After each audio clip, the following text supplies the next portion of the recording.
Assalamualaikum. Hai, apa khabar semua? Bertemu lagi kita dalam video seni bersama dengan Cikgu Syukri Hasan, guru pengajar seni anda. Okey, video kali ini kita nak buat catatan cantik tahun 2 unit 9.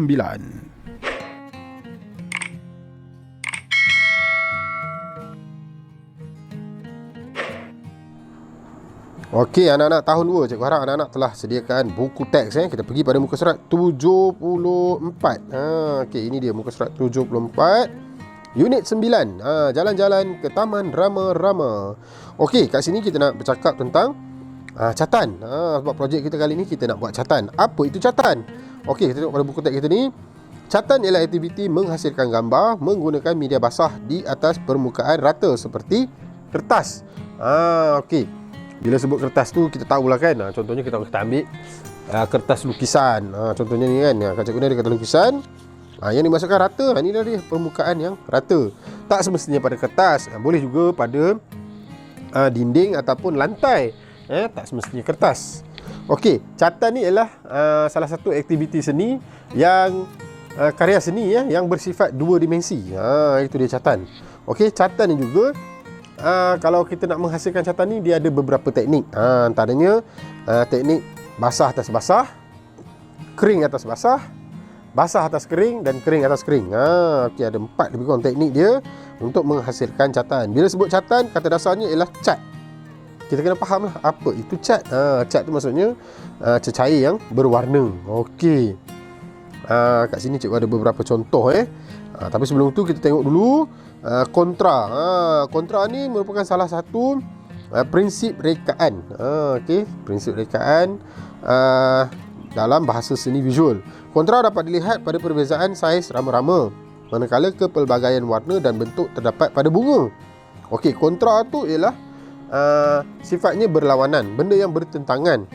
Okey, contohnya kalau kita tengok kontra tu, contohnya rama-rama ni warna kuning dengan merah, tu adalah kontra. Okey, kuning dan hijau di sini kontra. Okey, kemudian kalau tengok kepelbagaian juga merupakan salah satu prinsip rekaan sebab dalam bahasa seni visual. Okey, kepelbagaian maksudnya apa? Macam-macam. Kalau tengok pada buku teks kita ni, ada macam-macam bunga ada macam-macam rupa bunga, bentuk bunga, ada macam-macam warna. Itu maksudnya kepelbagaian. Okey, kita pergi pada muka surat yang sebelah ni, muka surat 70. Okey, kita tengok muka surat 75 Kita tengok muka surat 75. Mari buat bancuhan cat air untuk mendapatkan kesan ton warna pada catatan dengan teknik basah atas kering. Okey, yang ni contoh gambar dan juga cara bancuhan. Okey, kita tengok ni ni warna merah dia ambil ni. Tambahkan air untuk kesan warna lebih terang. Ni cat air yang diletak dalam pelet, kemudian ditambah air. Sikit je. Kemudian tambah lagi, kemudian tambah lagi air. Jadi semakin banyak air kita tambah, warna tu semakin pudar. Okey, yang ni pula. Okey, dia kata kita tambahkan warna yang sama untuk kesan warna yang lebih gelap. Maksudnya warna yang biasa kita dah letak air. Kemudian kita tambah warna bukan tambah air, tambah warna. Jadi makin banyak warna kita masukkan dalam pelet tu, makanya makin gelap. Okey, kita buat demonstrasi sikit, anak-anak boleh tengok. Okey, untuk demonstrasi ni anak-anak ambil dulu cat air tu ataupun watercolor, masukkan dalam pelet. Kemudian kita bahagikan kepada beberapa bahagian Okey, bahagian yang pertama tu cikgu tak tampur air. Kemudian bahagian kedua baru kita letak air tapi sikit je. Kemudian yang ketiga kita letak air lebih banyak. Okey, untuk yang keempat, yang kelima nanti kita tak payah tambah warna dah. Kita hanya ambil air sahaja. Jadi kita dapat, orang kata apa, kita dapat lihat perbezaan penggunaan warna dan air untuk menghasilkan ton warna. Okey, daripada yang lebih gelap kepada yang lebih cerah. Okey, juga harap anak-anak boleh faham tunjuk cara ataupun demonstrasi yang cikgu tunjuk tu. Okay, ini contoh. Okey, kita pergi pada muka surat 76. Okey, muka surat 76, rama warna-warni. Ni dia rama-rama kita, besar rama-rama kita Okey, sekarang mari kita teroka media yang sesuai digunakan untuk menghasilkan catatan teknik basah atas kering. Okey, apa yang dimaksudkan dengan basah atas kering ni? Okey, maksudnya warna kita basah, berus kita basah, kertas lukisan tu kering. Tu maksudnya. Ataupun permukaan yang dah diwarnakan kering, kemudian kita tambah warna lain. Okey, kita biarkan dia kering dulu, kemudian kita tambah dengan warna lain. Okey, ini cat poster. Cat poster, cat air. pewarna makanan dan dakwat Cina. Okey, di tangan cikgu pun ada kebetulan. Okey, ini yang cikgu gunakan lah. Okey, dia ada tiup kan macam ni. Ini ialah cat air. Okey, ini cat air. Kemudian yang ini adalah cat poster. Biasa anak-anak guna kat sekolah kan, cat poster, bancuh poster color ni. Okey, kemudian kita ada pewarna makanan. Kawan cikgu pun ada pewarna makanan macam ni Bila orang guna pewarna makanan ni, biasanya orang nak buat kek lah, dia gunakan pewarna. Ni contoh dua botol dan dakwat. Okey, dakwat Cina ni cikgu tak ada, tapi cikgu ada satu dakwat lain. Okey, yang kita guna untuk refill ink. Refill ink ni untuk pen penanda ataupun marker pen. Ni pun dakwat juga boleh guna dia kalau kena tu susah nak cuci. Okey, kita tengok pada muka surat sebelah ni. Okay, kesan pelbagai teknik pada catatan. Yang ni dibuat guna jari, macam kita buat capan tu kan. Okey. Kemudian putik kapas. Cikgu ada putik kapas. Ini dia putik kapas. Kita buka sikit, kita tengok macam mana rupa putik kapas. Okey anak-anak, ni dia. Okey, ini rupa putik kapas. Okey. Waktu bila guna putik kapas ni? Masa nak korek telinga lah kan. Okey, cara nak guna dia senang je. Pegang macam ni pun boleh. Kita celup dalam warna, kemudian kita ni lah, tekan-tekan atas kertas lah. Kalau rasa susah nak pegang macam ni, kita boleh saja ambil getah, kita ikatkan macam ni. Mudah sangat. Okey, macam ni pun boleh. Alright, ni contoh lah kan. Nanti anak-anak boleh buat sendirilah. Okey, celup warna, just tekan saja. Okey, yang ketiga kita guna span. Ni dia span. Okey, kat mana nak jumpa span? Kat dapur biasa mak-mak kita guna untuk basuh pinggan, basuh cawan kan. Ni dia span. Okey, beli kat kedai pun ada. Banyak ada jual kan. Kemudian berus warna. Berus ni ada dua jenis. Okey, yang biasa kita gunalah kan. Satu yang macam ni. Okey, ni dipanggil berus rata ataupun flat brush. Kemudian ada satu lagi tu, berus bulat, dia tajam sikit. Macam ni. Okey, ni ada tutup dia kan. Kita buka lah. Nampak ni, ujung dia tajam. Yang ni dia panggil berus bulat. Kalau dah lama-lama kita guna, dia akan kembang macam ni. Nampak beza dah. Okey, ni yang baru, ni yang lama. Ni yang lama, ini yang baru. Okey. Kemudian cikgu ada satu berus flat yang besar sikit. Okey. Kalau nak gunakan untuk catatan ni, kita kena ada berus yang pelbagai saiz lah sebenarnya. Contoh cikgu ni, cikgu ada banyak. Ni contoh brush yang cikgu ada lah. Okey. Cikgu guna kat sekolah je ni, ajar anak-anak kat sekolah kan. Kita boleh guna pelbagai jenis brush.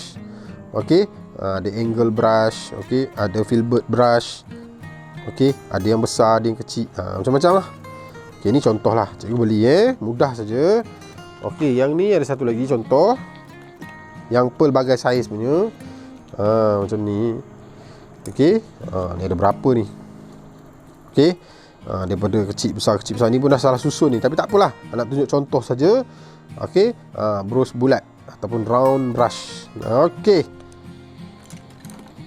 sekarang kita nak tengok kita punya penghasilan karya. Kita nak buat catatan cantik.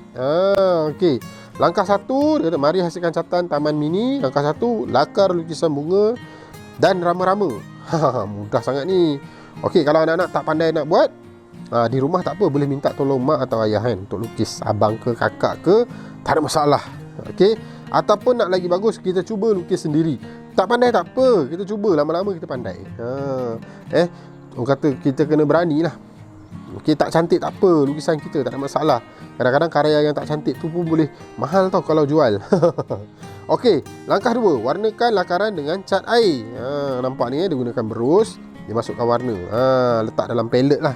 Okey, cikgu ada satu contoh palette macam ni pun boleh, ataupun palette besar macam ni pun boleh. Okey, ataupun ada satu lagi yang biasa kat sekolah tu kan, anak-anak tengok macam ni pun ada. Okey, ada 3 jenis. 1, 2, 3. Mana-mana pun boleh guna. Tengok berapa banyak kandungan warna dan air yang kita nak guna. Kalau banyak tu bancuh dalam bekas yang besar lah. Tapi kalau nak guna sikit, elok basuh dalam palette besar ni je. Okey, terpulang pada kata apa, cita rasa masing-masing. Okey, langkah 3, warnakan lakaran dengan pewarna makanan. Okey, inilah dia pewarna makanan. Okey. Kemudian dia kata yang keempat, gunakan putik kapas untuk kesan titik-titik. Okey, putik kapas ataupun cotton bud. Tengok ni. Putik kapas tadi cikgu dah ikat, mana dia? Ni dia Okey, nampak. Ni dia cotton bud ataupun putik kapas. Yang kelima dia kata ulang langkah 2 dengan dakwat Cina pula. Okey, langkah 2. Warnakan lakaran dengan cat air. Sekarang kita tak guna cat air, kita guna dakwat Cina. Kalau tak ada dakwat Cina, gunalah dakwat apa yang ada di rumah. Macam cikgu ada dakwat marker pen pun boleh, tak ada masalah. Okey. Ini cuma cadangan Ini karya akhir dah siap. Okey, dia gunakan pelbagai media, alat dan bahan. Keringkan dan bingkaikan hasil karya. Bila dah siap tu mesti cantik kan. Ni cikgu tak cerita lah alat dan bahan ni rasanya anak-anak semua dah tahu kan. Okey, kertas lukisan, brus bulat, pensel, palet, dakwat Cina, pewarna makanan, cat air dan putik kapas. Okey, sama saja. Okey, cuma pesanan cikgu untuk anak-anak yang nak melakukan aktiviti anak-anak tahun 2. Bila nak lakukan aktiviti ni, kita tak semestinya lukis sama seperti dalam buku teks ni. Okey, kita boleh lukis subjek matter yang lain macam burung ke, ikan ke, ayam ke, itik ke, pokok ke, kereta ke, rumah ke, terpulang pada minat masing-masing. Tak ada semesti. Yang ada dalam buku teks ni hanyalah cadangan. Okey. Saya rasa sampai situ saja untuk kita punya penerangan, nota dan penerangan bagi tajuk catan tahun 2 unit 9 jalan-jalan ke Taman Rama-Rama. Okey, kita jumpa lagi pada video yang kedua. Cikgu nak buat karya. Bila cikgu nak buat karya, cikgu akan tiru buku teks lah. Untuk anak-anak boleh tiru daripada buku teks ataupun boleh hasilkan karya sendiri menggunakan subjek matter yang lain. Tak ada masalah. Okey, kita jumpa lagi pada video yang kedua. Daripada Cikgu Syukri, terima kasih kepada semua yang menonton video ni sehingga habis. Bye-bye. Assalamualaikum.